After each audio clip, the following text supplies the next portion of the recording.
السلام علیکم، میں ہوں رضوان اشرف۔ چند دن پہلے ایک اہم ترین تقریب منعقد ہوتی ہے شادی کی۔ وہاں پر جنرل باجوہ نے بھی شرکت کی، کیونکہ ایک فوجی خاندان سے تعلق ہے جس کی شادی ہوتی ہے، تقریب منعقد ہوتی ہے، وہاں پر جنرل باجوہ بھی موجود ہوتے ہیں۔ اتفاقاً وہاں پر جہاں جنرل باجوہ موجود ہوتے ہیں وہاں پر سول عسکری ملٹری کی جو کمانڈ ہے یا سول کے جو لوگ ہیں وہی موجود ہوتے ہیں۔ کچھ صحافی بھی وہاں پر موجود ہوتے ہیں۔ وہ صحافی جنرل باجوہ کو دیکھنے کے بعد جنرل باجوہ کے پاس چلے جاتے ہیں، ان کے ساتھ ملاقات کرتے ہیں، ان کے ساتھ بیٹھتے ہیں، بات چیت کرتے ہیں، گپ شپ لگاتے ہیں۔ وہ جو ملاقات ہے وہ اب باقاعدہ طور پر رپورٹ ہو رہی ہے اور وہاں سے کچھ انفارمیشن باہر آ رہی ہے، اور اس ملاقات کے اندر جنرل باجوہ نے کچھ باتیں کی ہیں، جنرل باجوہ نے کچھ انکشافات کیے ہیں اپنے دور حکومت کے، اپنے دور کے، حکومت تو نہیں خیر لیکن اپنے دور کے، جو ان کا 6 سال کا دور ہے۔ ایک پہلے 3 سال کا، اس کے بعد ایکسٹینشن لے کے پھر 3 سال کا، 6 سال کا جو دور ہے، اس کے اندر کچھ چیزیں ہیں جو آج کل بڑی بار بار ڈسکس ہوتی ہیں۔ ان سے متعلق ایک تو جنرل باجوہ نے بات کی، وہ کیا بات کی ہے وہ آپ کے سامنے میں آپ کے ساتھ شیئر کرتا ہوں۔ اور رانا ثناء اللہ آج کل جنرل باجوہ سے متعلق بڑی باتیں کر رہے ہیں، ان کے متعلق بڑی چیزیں بیان کر رہے ہیں۔ رانا ثناء اللہ کیا کہنا چاہتے ہیں اور جنرل باجوہ نے کس کانٹیکسٹ میں جو باتیں کی ہیں، دونوں چیزیں آپس میں جڑی ہوئی ہیں۔ اور موجودہ حالات میں جو اس وقت آپ کو ٹی وی چینلز کے اوپر، میڈیا کے اوپر، سوشل میڈیا کے اوپر یا مختلف لوگوں کے ولاگس کے اندر باتیں نظر آتی ہیں، یہ تمام چیزیں آپس میں ملتی ہیں۔ ڈاٹس کو کنیکٹ کریں گے تو آپ کو پتہ لگ جائے گا کہ جو آج کی صورتحال ہے یا عمران خان کے دور کی جو صورتحال ہے وہ کیا تھی اور کون کیا کر رہا تھا، اس سے آپ کو اندازہ ہو جائے گا۔ سب سے پہلے تو میں آپ کو بتا دوں کہ رانا ثناء اللہ کی جانب سے کیا باتیں کی جا رہی ہیں، رانا ثناء اللہ کس طریقے سے جنرل باجوہ کے اوپر حملہ آور ہوتے ہیں۔ پھر اس کے بعد میں جنرل باجوہ نے جو باتیں کی ہیں اس شادی کی تقریب میں کچھ صحافیوں کے ساتھ، ایک دو صحافیوں کے ساتھ، بڑے سینئر جرنلسٹ ہیں، ان کے ساتھ ملاقات کر کے انہوں نے کیا باتیں کی ہیں۔ پہلے تو میں رانا ثناء اللہ کے متعلق بتا دوں کہ وہ آج کل کس کے کہنے پر اور کیوں، یہ بڑا اہم سوال ہے۔ اس کے بارے میں بھی میں آپ کو بتا دوں گا کہ یہ کس کے کہنے پر اور کیوں رانا ثناء اللہ جنرل باجوہ سے متعلق انکشافات کر رہے ہیں اور ان کے بارے میں کہہ رہے ہیں۔ رانا ثناء اللہ نے کہا ہے کہ جنرل باجوہ نے اصل میں مجھے گرفتار کروایا، جنرل باجوہ نے میرے اوپر کیس بنوایا اور جنرل باجوہ سے میں نے شکایت بھی کی۔ اس میں ایک بات تو ثابت ہوتی ہے کہ یہ جو سارا کچھ عمران خان کے اوپر ڈالا جاتا ہے، عمران خان کے اوپر سارا کچھ ملبہ گرایا جاتا ہے اور یہ کہا جاتا ہے کہ عمران خان ذمہ دار ہے، عمران خان جو ہے اس پورے معاملے کے اندر رسپانسبل ہے، کہ عمران خان ساری پکڑ دکڑ کروا رہا تھا، عمران خان نون لیگ کو اندر کروا رہا تھا، عمران خان نون لیگ والوں کو جیل میں ڈلوا رہا تھا، عمران خان ان کا احتساب کر رہا تھا، عمران خان ان کے خلاف سب کچھ کر رہا تھا۔ رانا ثناء اللہ کی جو باتیں ہیں یہ بات ثابت کرتی ہے کہ کم از کم عمران خان تو اس معاملے سے بری و ذمہ ہے۔ عمران خان کے اوپر کوئی اس قسم کا الزام وہ بے بنیاد ہے، یا عمران خان اس قسم کے سارے معاملات سے بری ہے کہ عمران خان نے ایسا کچھ کیا۔ اب تو رانا ثناء اللہ نے خود باتیں کر دی۔ رانا ثناء اللہ کے اوپر جو کیس بنا تھا، مقدمہ بنا تھا، وہ بنا تھا اینٹی نارکوٹکس کی جانب سے، منشیات، ڈرگس کا، اور اینٹی نارکوٹکس کو ہیڈ کون کرتا ہے، اس کا ڈی جی کون ہوتا ہے، میجر جنرل۔ تو رانا ثناء اللہ نے بات کی جنرل باجوہ سے کہ باجوہ صاحب یہ جنرل صاحب آپ نے میرے اوپر مقدمہ بنا دیا ہے۔ یہ رانا ثناء اللہ بات کر رہے ہیں کہ قومی اسمبلی کے اندر ایک اسپیشل سیشن ہوتا ہے، وہاں پر ایک اجلاس ہوتا ہے خصوصی، تو وہاں پر کسی نون لیگ سے بات کر رہے تھے، رانا ثناء اللہ اس کو سن رہے تھے۔ تو کسی نے کہا کہ وہ رانا ثناء اللہ کے اوپر مقدمات آپ نے بنا دی ہیں اور یہ بڑے غلط مقدمات ہیں۔ تو جنرل باجوہ نے کہا کہ انہیں اگر اے مقدمہ اگر کام نہیں کیتا تو کوئی اور کام پایا ہونا۔ رانا ثناء اللہ نے سن لیا۔ رانا ثناء اللہ نے کہا، پھر میں نے بعد میں کسی اور موقع پر جنرل باجوہ سے میرا آمنا سامنا ہو گیا، میں نے پھر جنرل باجوہ سے پوچھا کہ جنرل صاحب آپ نے میرے متعلق یہ بات کی ہے، آپ نے اصل میں مقدمہ بنایا ہوا ہے میرے اوپر،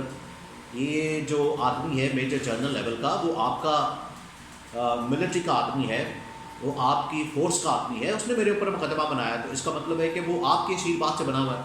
جنرل باجوہ نے کہا میں نے نہیں بنایا، یہ کس کے کہنے پر بنا ہے مجھے نہیں پتا۔ تو رانا ثناء اللہ نے کہا کہ اگر آپ کے کہنے پر نہیں بنا تو اس طرح کا آدمی اگر کوئی مقدمہ بنائی یا کام کرے اس کا تو پھر کورٹ مارشل ہو سکتا ہے. تو یہ رانا ثناء اللہ جو ہے براہ راست الزامات جنرل باجوہ کے اوپر لگا رہے ہیں کہ اس وقت سب کچھ جو ہے وہ جنرل باجوہ کی ایما پر کیا جا رہا تھا.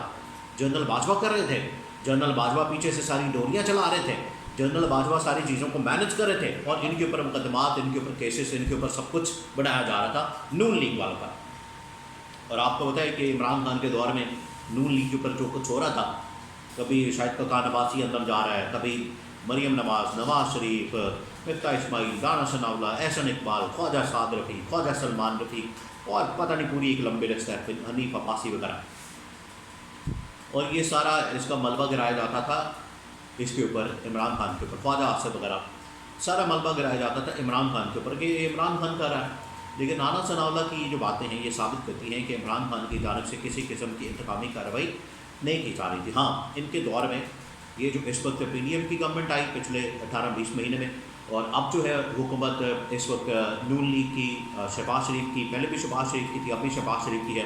ان کے دور حکومت میں ضرور عمران خان اور عمران خان کی اہلیہ بشریٰ بی بی اور پورے خاندان کے خلاف اور پوری پارٹی کے خلاف انتقامی کارروائی آسمان پر ہے، اور زور و شور سے انتقامی کارروائی ہو رہی ہے ان کے خلاف. یہ ایک بات تو کلیئر ہوتی ہے، آپ کو اس کا بنیادی فرق سمجھنا چاہیے. اب آ جائیں جنرل باجوہ کے اوپر.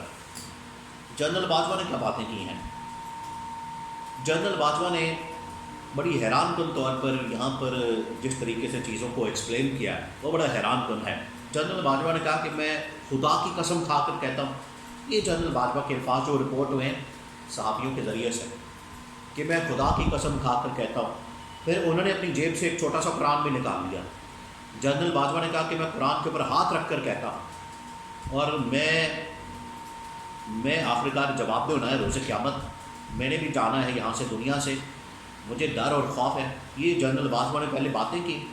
پہلے تمہید باندھی، اور پھر اس کے بعد جنرل باجوہ نے کچھ باتیں کی. جنرل باجوہ نے کہا کہ میرے اوپر یہ الزام لگایا جاتا ہے ایکسٹینشن کا. آخری دنوں میں جنرل باجوہ نے کہا کہ میرا ایسا کوئی پلان نہیں تھا، میں کوئی ایکسٹینشن نہیں چاہتا تھا، میرا کوئی ارادہ نہیں تھا کہ میں ایکسٹینشن لوں، اور کہیں سے مجھے آفر آ رہی تھی، کوئی کہہ رہا تھا تو یہ اس کی مرضی تھی، میں نہیں چاہ رہا تھا. دوسرا، پھر جنرل باجوہ نے کہا کہ میرے اوپر یہ جو سازش کا عمران خان کے خلاف رجیم چینج آپریشن کا، عمران خان کے خلاف یہ پوری پلاننگ کا میرے اوپر سارا الزام لگایا جاتا ہے. جنرل باجوہ نے کہا میرا اس سے کوئی تعلق نہیں تھا، کوئی تعلق واسطہ نہیں تھا. اچھا، یہ جو جنرل باجوہ نے بات کی، میں منہ سلائی کا اس کے بعد کچھ ذکر کروں گا، کیونکہ میں اس میں کوئی یہ انفارمیشن کی بیس کے اوپر کہ اپنی کوئی انفارمیشن، میں جنرل باجوہ نے جو باتیں کی اس کے اوپر جو منہ سلائی نے ابھی 4-5 دن پہلے 2 دن پہلے بی بی سی کو انٹرویو دیا، اس میں جو کہا وہ پھر آپ کو پتہ لگ جائے گا کہ اس وقت کون کیا کر رہا تھا. تو جنرل باجوہ نے اپنے آپ کو ایک تو اس سے بھی کلیئر کیا، یہ جو ایکسٹینشن والا معاملہ، دوسرا سازش والا معاملہ، اور نون لیگ یا کسی اور کے خلاف کہ میری جانب سے کچھ بھی نہیں کیا جا رہا تھا، میں تو اپنا سروس کر رہا تھا اور سب کچھ کر رہا تھا، اور سروس کے دوران جو میری ذمہ داری ہے میں تو صرف وہی کر رہا تھا. جبکہ آج یہ بات ہو رہی ہے کہ جنرل باجوہ کو جو ایکسٹینشن دی گئی تھی اور نون لیگ نے اس کو بھرپور سپورٹ کیا، اور اس کے بدلے میں پھر نون لیگ نے ریلیف لینا شروع کیا. دوسرا یہ کہ ابھی چند دن پہلے منصف علی نے یہ کہا ہے کہ جنرل باجوہ نے پرویز الہی کو کہا، یعنی کہ میرے والد صاحب کو کہا، منصف علی کے والد صاحب کو یہ پرویز الہی نے کہا. انہوں نے اس وقت کہا تھا کہ آپ عمران خان کے ساتھ جا کے مل جائیں، بیٹھ جائیں، اور آخری وقت میں ہمیں ادھر سے کال آئی، پھر ہم عمران خان کے ساتھ چلے گئے. تو یہ تمام چیزیں آپ اب سامنے رکھیں، پھر آپ کو اندازہ ہو جائے گا کہ کون کیا کر رہا تھا، کس کی جانب سے کیا کیا جا رہا تھا اور کیا ہو رہا تھا، پیچھے کون تھا، آگے کون تھا، اوپر کون تھا، نیچے کون تھا. یہ آپ کو پوری سچویشن، پوری کہانی اس میں سمجھ آ جانی چاہیے کہ اس وقت کیا ہو رہا تھا. جنرل باجوہ اپنے آپ کو بری ذمہ کہتے ہیں. اب یہ بات ضرور عمران خان کے سامنے بھی رکھی جائے گی، کیونکہ یہ تو ایک طرف سے موقف آیا کہ جنرل باجوہ کیا سوچ رہے ہیں، دوسری طرف سے عمران خان کی طرف سے بھی موقف آنا بڑا ضروری ہے، تاکہ وہ بھی بتا سکیں کہ ان کے ذہن میں کیا تھا یا اس وقت کیا ہو رہا تھا. تو آج جو باتیں ہو رہی ہیں، آج جو انکشافات ہو رہے ہیں، آج جو کہانیاں سامنے آ رہی ہیں، اس میں یہ باتیں بڑی ریلیونٹ ہیں۔